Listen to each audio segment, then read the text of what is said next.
So welcome, this is the future of his story. We are back again after a year and I am so happy and grateful and excited to be here with my beautiful brother, James the Heartist.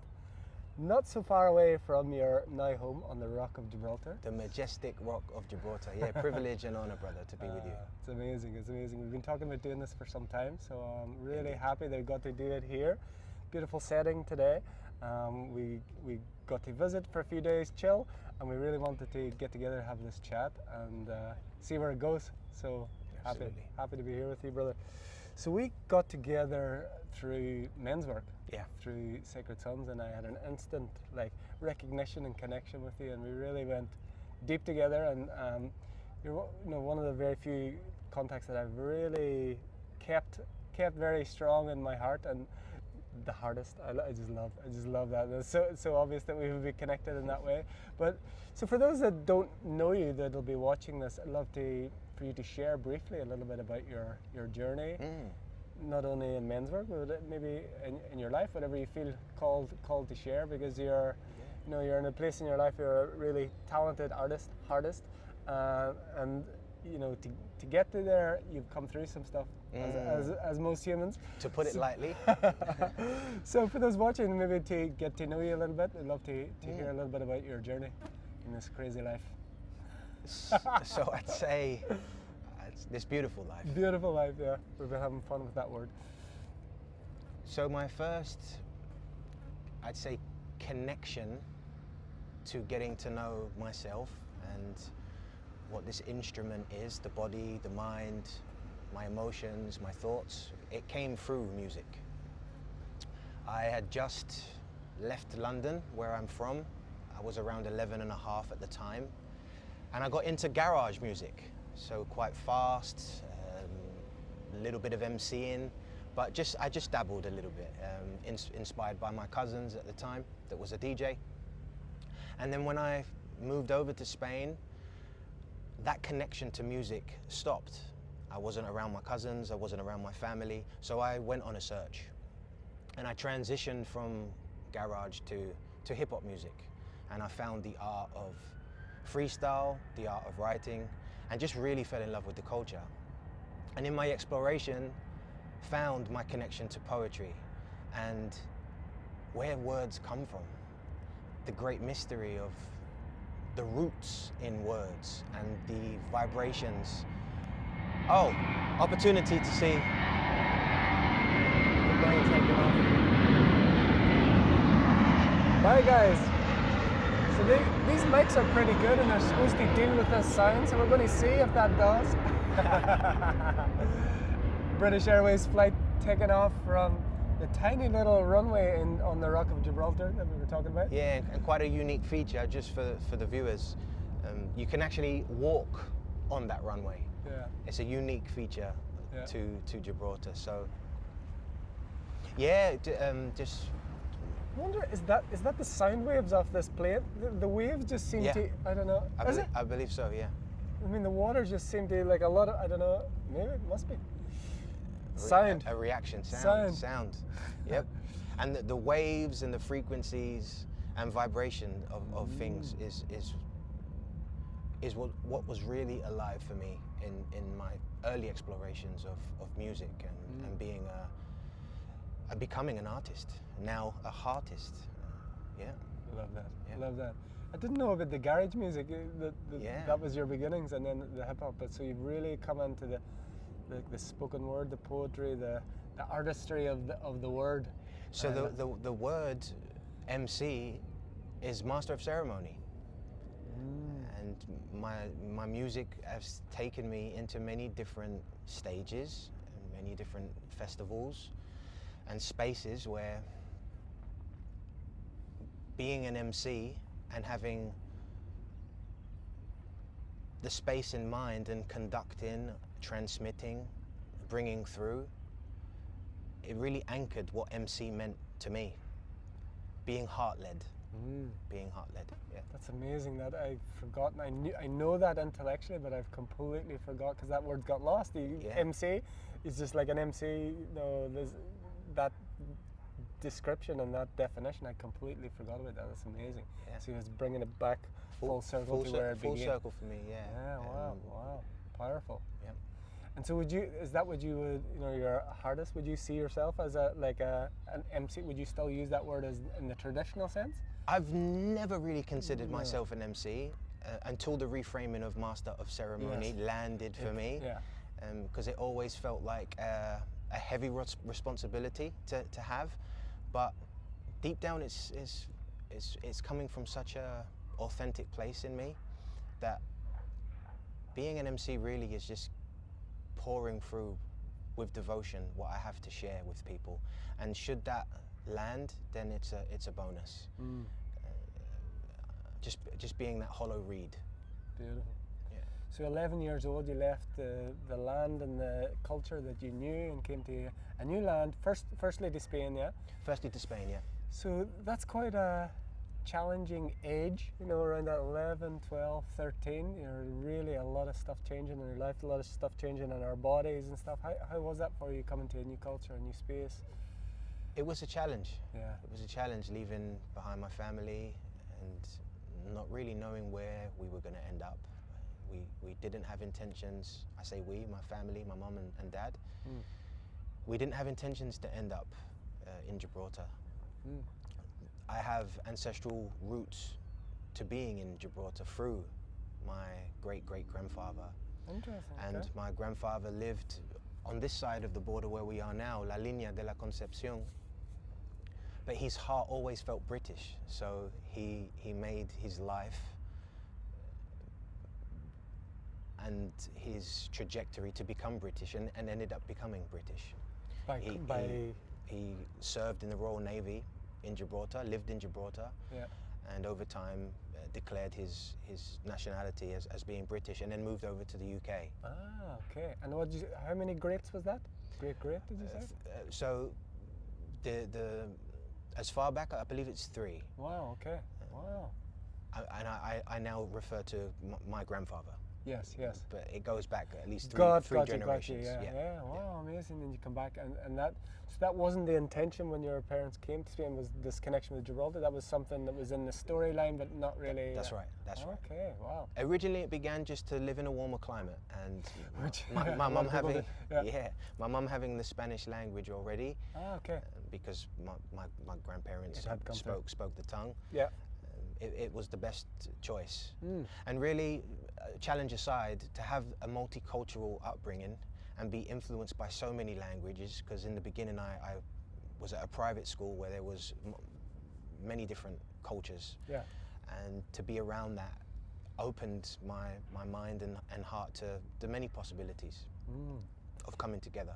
Yeah. So you're at that early age, new culture, new environment, and music is, your music shifted. I know because we've had this conversation before, but I'm always amazed when people at such a young age start searching spiritually. I think around the age of 15 there was kind of the first question. That's right, yeah. I'm always amazed when I hear this at 15 Good because memory. I always think about what I was asking at 15. It was very far from what you were asking, but maybe you could share about that. Yeah, so am I right in saying this is the first kind of inkling of... Yeah, I mean, I don't have an age for you, but before the 15-year-old moment, I always felt that I could see things and feel things that I never knew how to describe. And it wasn't until I was 15 when I had a conversation with my dad, and I said, "You can change what you think." And he said, "No, you can't. It's biology. It's genetic. Your thoughts are ingrained." And I said, "No, that feels to me like biology. I'm talking about something more subtle than that. And I know that you can change your thoughts because I've had to change thoughts with certain relationships that I had, because I didn't want to think what I was thinking about that person. It didn't actually feel true.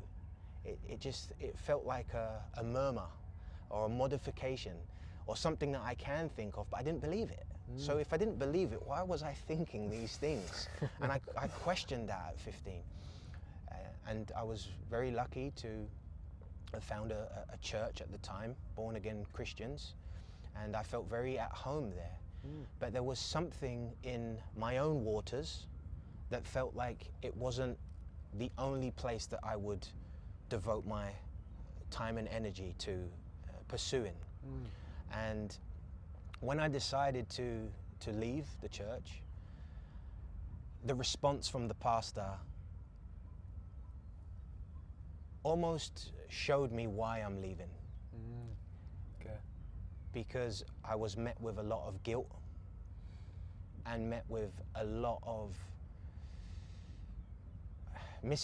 I'd say misguided leadership.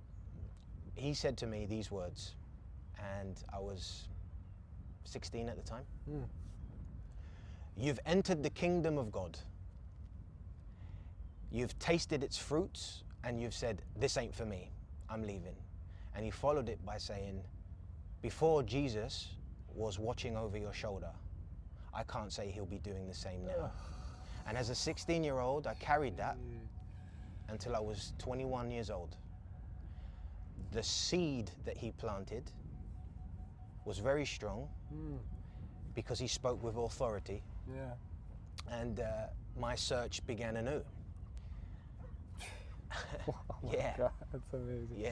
So you can consciously see that stuck with you for maybe 5-6 years, something like that. Yeah. I clearly remember seeing what that thought did inside my mind. Because as we know now, thoughts are like creative in Yeah. our lives. Absolutely. Wow. Absolutely. I'm curious, before that, how you I'm guessing you searched for that church because of that question around you can change your thoughts, or the results of maybe not being able to change your thoughts. Did you have that question for them before it went, let's say, not the way that you wished? Did they have an answer for that question, or how did they approach that? So I You didn't. can change your thought. I didn't go there with that. Okay. With that inquiry. Okay. Because connected to that inquiry was, I want to get to know God. Mm-hmm. I want to get to know Got God. it. I want to get to know this awareness that's aware that I know that. What is that? I've all, and going early back, as early as back as, say, my childhood, being 6 to 8 years old, whenever Jesus would appear on the TV in movies, I was drawn to reenacting his life and wanting to feel what he went through. And that didn't come from any influence of the people around me. Yes, It was just naturally in me. Interesting. I was born to always seek that. Wow, amazing. So then what happened at 21? Something shifted at 21 there? Wow, that's when the you can change what you think came through. I was working as a mental health support worker, which I've done for most of my life. And my colleague just randomly said, have you ever tried yoga? And in my ignorance, I laughed. And I said, nope, I'm not doing those yoga poses. No, it's not for me. And he checked me on it and said, do you know what yoga means? And my heart opened because I didn't. I said, no, I don't know what it means. I didn't even know it meant something.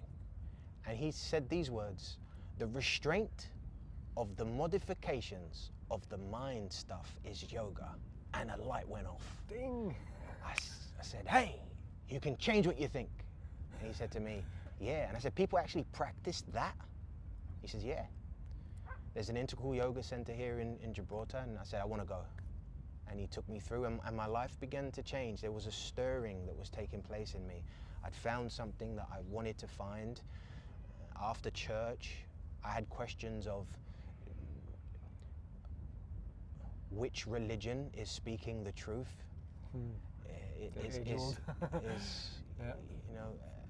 Which one is right, and who's been led astray. And as soon as I walked into the Integral Yoga Center, I saw a yantra. That this is a symbol, and in this symbol were all of the different religions known to man, and even a space for those religions and faiths yet to come into existence. Amazing. And in the middle was what they call the bindi, the bindu, the center point. So source, creation, God, the great spirit, everything flowering from there. And it felt like home to me. Wow. It felt like home to me. Beautiful, beautiful. So 21, Isn't it interesting? We love, obviously, a wordsmith, words. I love looking at words and how they're made up and how I find things in words that weren't off. And I love this question: is the quest the eye is on?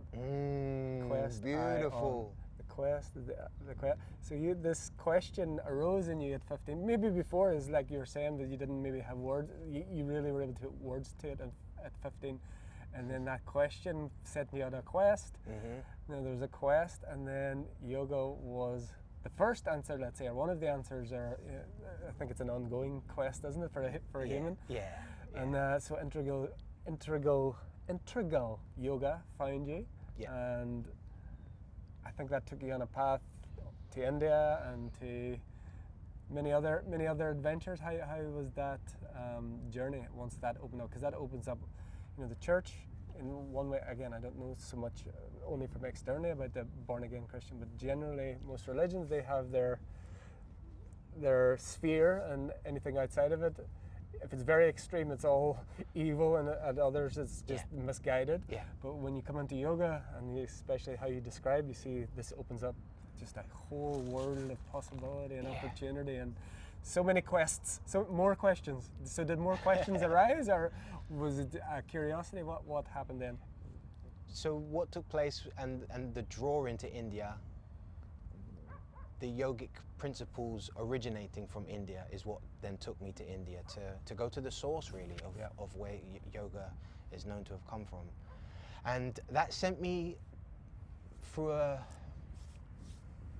and down a path of self-inquiry. So the search to end the questions.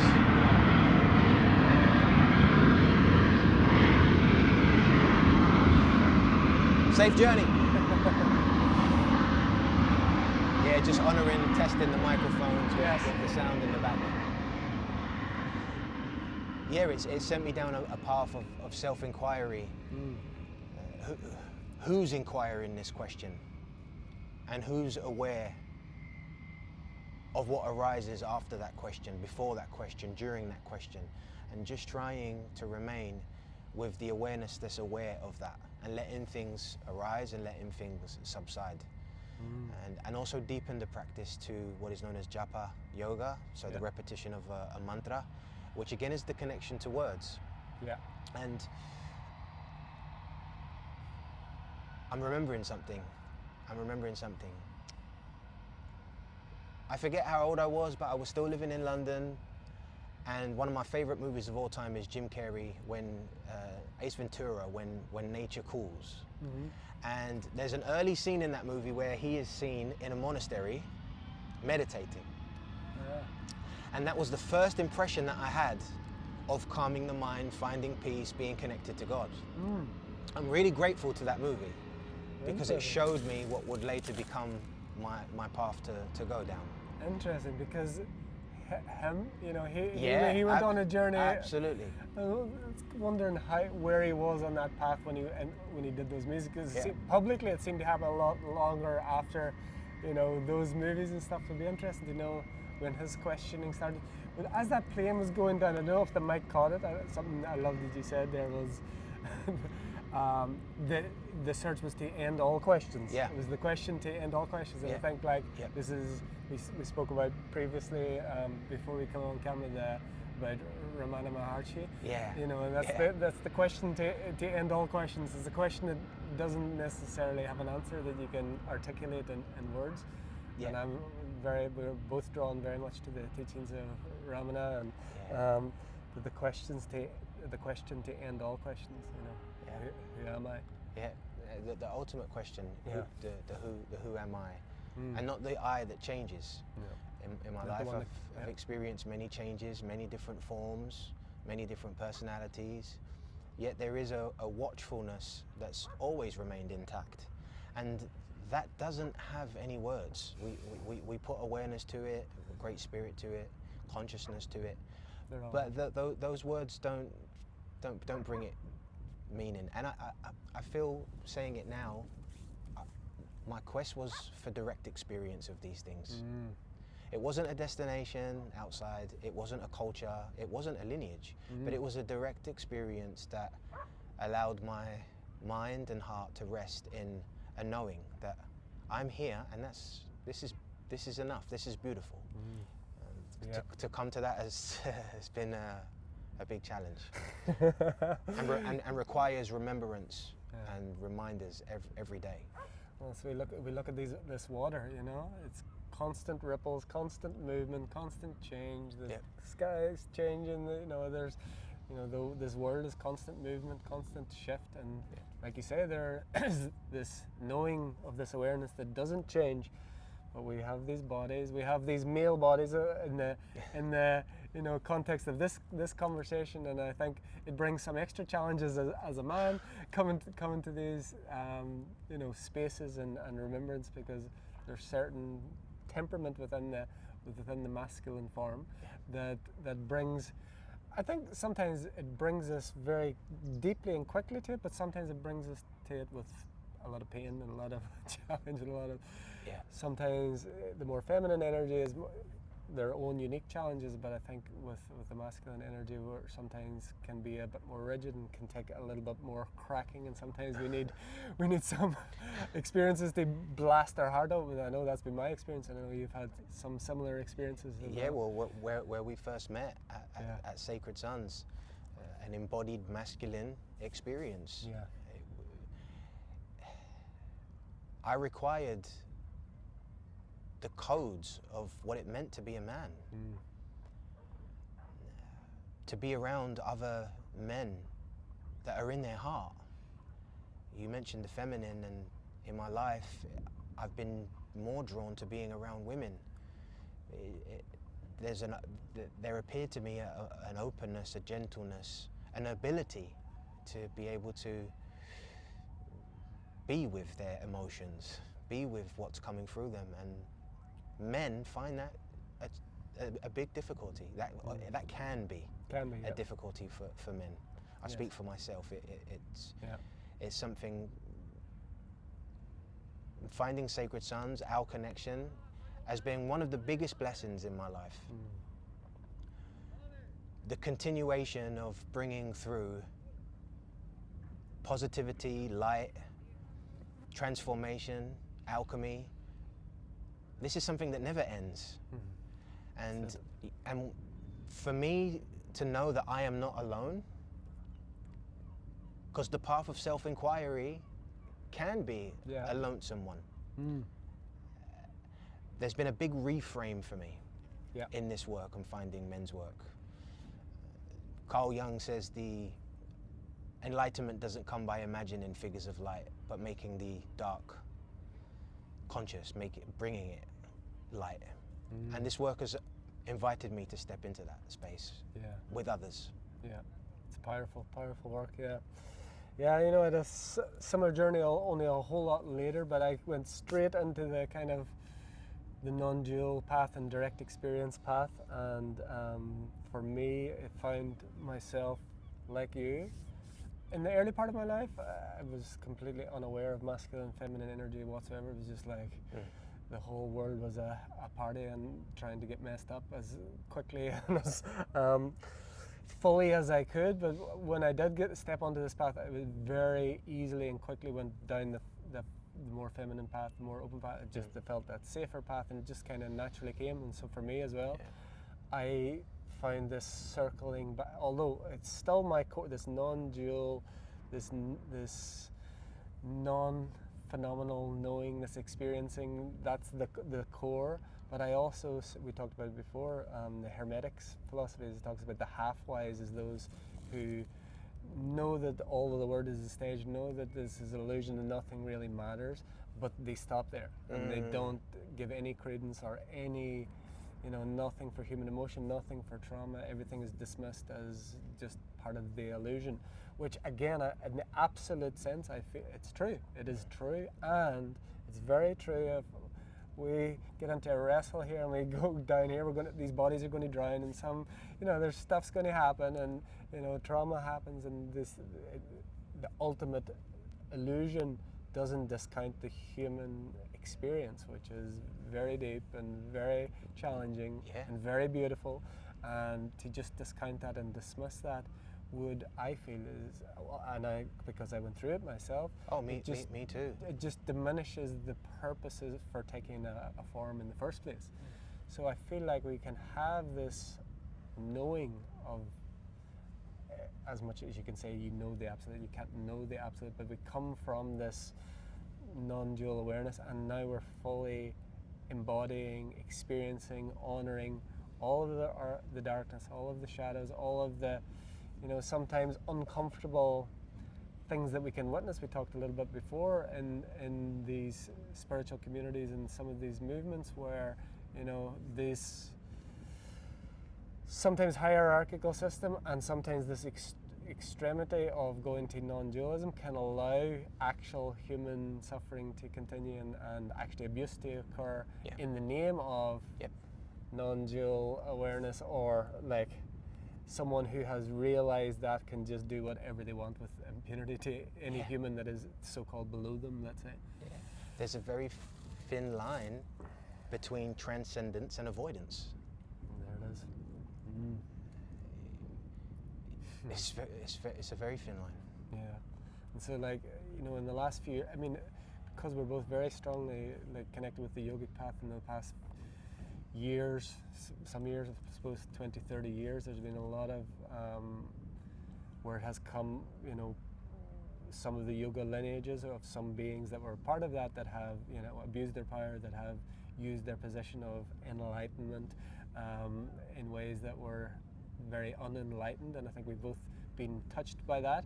Yeah. And I feel like you're talking about, bringing the unconscious conscious, Carl Jung. That's really an important part of this process of what's happening to humanity as a whole, is like the underbelly, the shadows.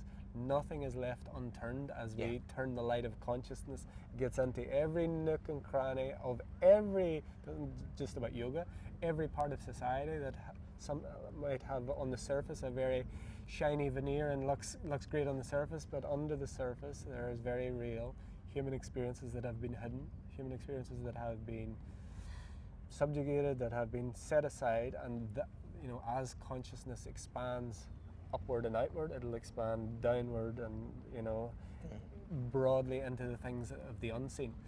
So I feel like men's work, and definitely all the shadow work, everything that we do is preparing us for that. And I feel like everyone in some form, if they haven't done some of that, it could be some rocky times coming.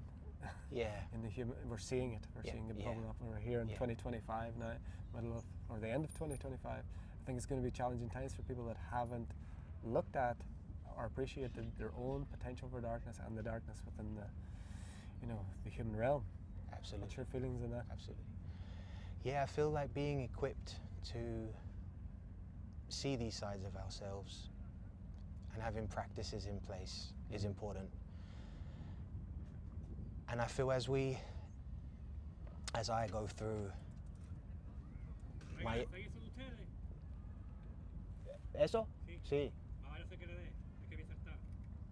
¿Cómo eso? So we got a... Es que no entiendo. Eso es mío. Vale, pero es que parece que te lo manche al caer. Ah. Vale. Es que voy a bajar la bicicleta y We have a little... que le dé y te lo manche, ¿me entiendes? I'm not. If you can translate there, you'll maybe hear what's going on in the background. So we're just going to get back into it. I forgot where we were. That was perfect. Actually, I do remember where we were. That's perfect timing. Where life just doesn't care what you're doing. Life just continues on, whether you like it or not. That's it. Life doesn't stop for podcasts. Life just continues. So, yeah, apologies. it's okay. Where is life? That's what we do. So the embodiment of, as I embody and witness, experience these transformational moments in my life, it serves as an example to those that may have conversation with me, inquiries that they may have. But I believe conversation opens the invitation for others to be inquisitive. There's something about him. There's something about what was said that's triggered and made me reflect and think about this. That then we spoke about the waves. You know, it ripples out. This work ripples out because everybody in some form is doing their work. For sure. It doesn't need to be the path of yoga. It doesn't need to be men's work. It doesn't need to be shadow work. Yeah. Life creates those circumstances, and the language varies. So being embodied, you can detect, I detect, the subtle nuances when people speak from their truth. You just made me think about something there when you talked about the very... And just to add, truth is also that's hard. For real? Truth isn't only light. Yeah, for real? Truth is both. Yeah. Both are truth, and both is welcomed. Yeah. That's an important part of my journey. Yeah. So you said there's a very fine line between, how did you say it? Oh, fine line between transcendence and avoidance. Transcendence and avoidance, and you're talking about, the work is always happening. What I found, and I still find, is going to do yoga, going to do men's work retreats, going to do these things, they can be challenging, but the real challenge in life for me is put me with my wife, put me with my son, just normal life things. That's the real work. When I go off a retreat and I have to cry and tell like some trauma or like just break down like a snotty, it might be challenging, but that is not, that's much easier than just normal human life. Just like interacting with people, just that's the real work for me. And that's why I think like everybody's doing the work, whether we call it yoga or anything. Again, so I could see actually that there's a bit of avoidance for me in spiritual practice. There definitely it can be, because it's actually quite easy for me to just completely disconnect and arrive in this non-place. But get a challenge with your wife, get a challenge with your family, your children. That's where the real work starts for me. It starts and ends, if it ever ends. But yeah, no. So I really like that. Yeah, the transcendence, I'd say, is the riding of that wave. Yeah. It's not that I'm not going to surf that wave. Yeah. It's this is a wave, and this is going to require something from me.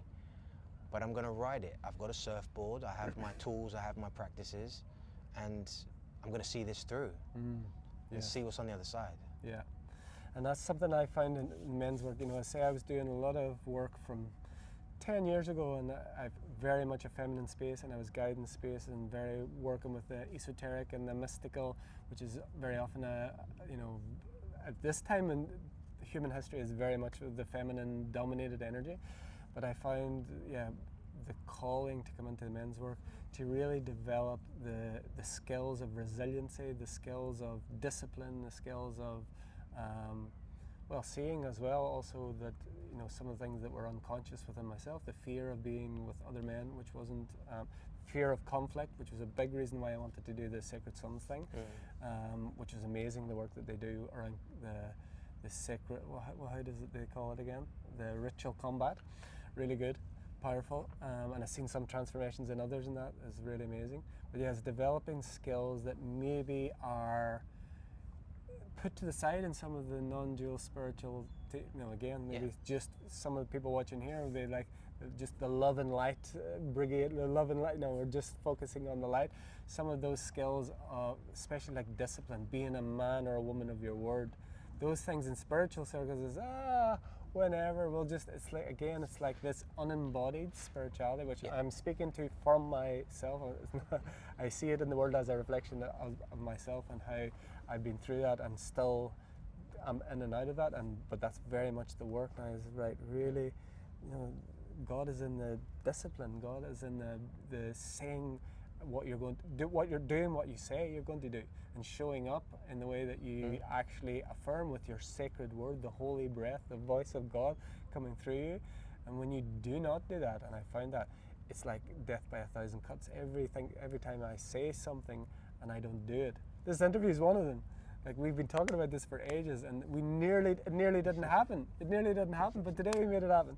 So it's like, and we talked about it, I think, over there one day, like being a being of your word is so important, like that sacred breath coming through you. so important. And I think definitely men's work and that group of practices around that is something that really brought that to the fore for me, which was set aside before, because that's old energy.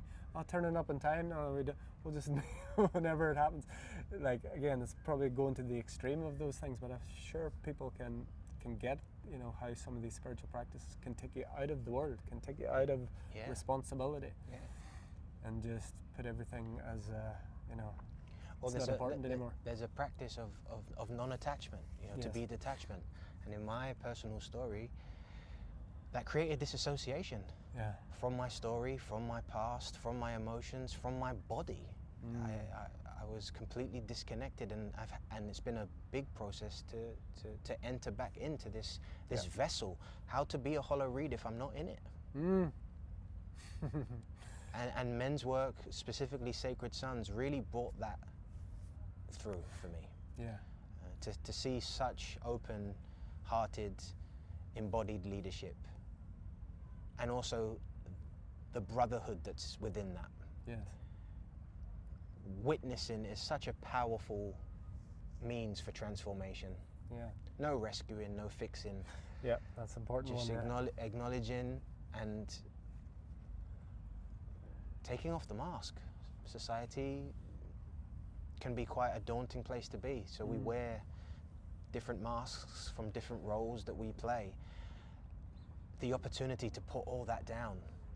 What's really here for me, whilst I'm being witnessed by brothers that want that for me. They want me to be seen, and brothers that also want to be seen. Because I feel that is a human need, beyond food, water, shelter, and clothing, is to be seen, heard, and held. Powerful. And how much, when we're in those spaces in any town, in any city, and pretty much anywhere in the world, how often do you get any of those? You might get like a fraction of those in any sort of environment. So having these environments where we can have that, very important for men as well, is that, you know, we grew up in a generation, I'm sure a couple of generations of men that had no, like everything that you're just talking about now, they had no sense of any of that at all. It was just like they had to get on with things. Emotions were some sort of emotion that you weren't going to give any energy to at all. They wouldn't give it that language. But, you know, the idea of expressing your emotions, showing vulnerability, showing weakness, none of that was like, you know, where we've come from, and I'm sure some can relate. So it's very important that we, you know, part of spaces like that now. I'd love to just to add, in society in our world today, it's so fast that even when you may cross paths with someone that knows you and they ask you, how are you? That question is trivia now. How are you? Well, how much time do you have for me to share what's really going on for me? I'm good. I got it. I carry it. And there is a strength in carrying it. But how are you? How are you really doing? Yeah, that's what I was telling you as we were walking over here. My brother-in-law said to me when I was back in the trip, he said, how are you growing? See, this is that one word afterward. Like, it's the same words before, but how are you growing? That actually you have to answer. How are you doing? How's it going? In every language, I'm sure there's similar themes. We just have this in Portuguese is tudo bem, tudo bem, tudo bem. It's just like it's robotic. It's not. There's no. We're asking the question, but we're not actually wanting an answer. We're just like playing this role. It's like this conditioned role. But how are you growing? I love that one, because actually, I have to actually think about that. And something or the other thing that we talked about is very common when you just get to know someone. How quickly do you ask, oh, what do you do? Meaning, what do you do for work? What do you do for a living? Like, it's such a common question within the first few.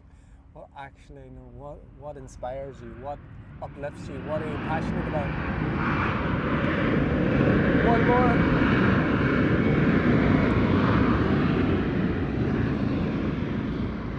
This one I didn't think about. We've been here a couple of days, and I think I've only seen one plane take off. This is Sammy for you. Oh, okay. Yeah, we're getting close to. We'll get back. Yeah. So yeah, we're right around 40 minutes, so maybe another 5 minutes or so, yeah? Sure. Okay, so that's a little transition I'd like to do now to invite you. We haven't talked about this, but you are like a real master with words. And I was wondering if it feels called, you can say yes or you can say no. If there's something that is alive in you that you would wish to share, maybe from your work, anything that's alive in you at the moment that you'd like to share? Sure. I'll say thank you for this opportunity to do this podcast talk moment with you. Yes. I know we've been speaking about it for some time, and it's an edge for me. It's an edge for me.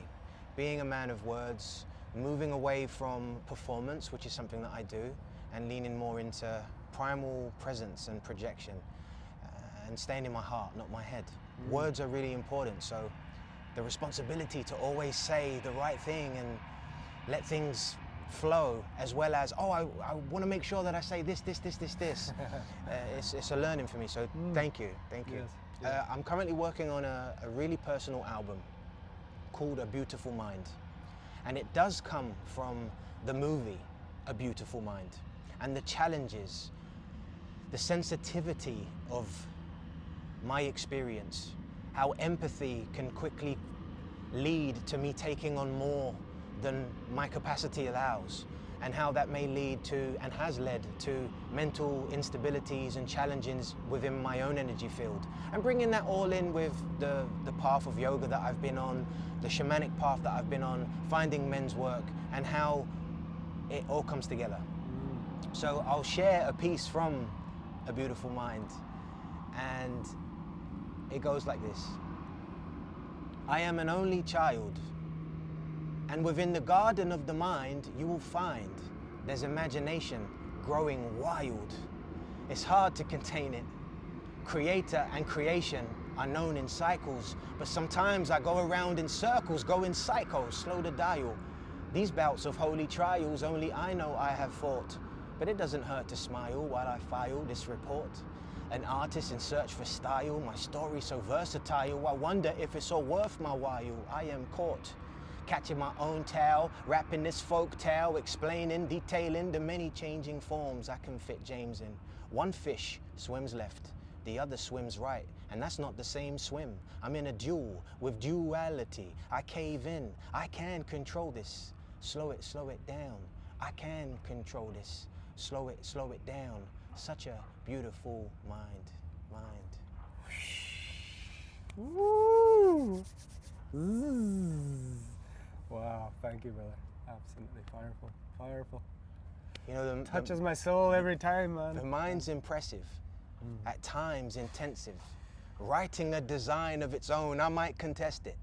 I might be out my depth to abide by the tide suggestions. My zodiac says I'm tied by opposing directions.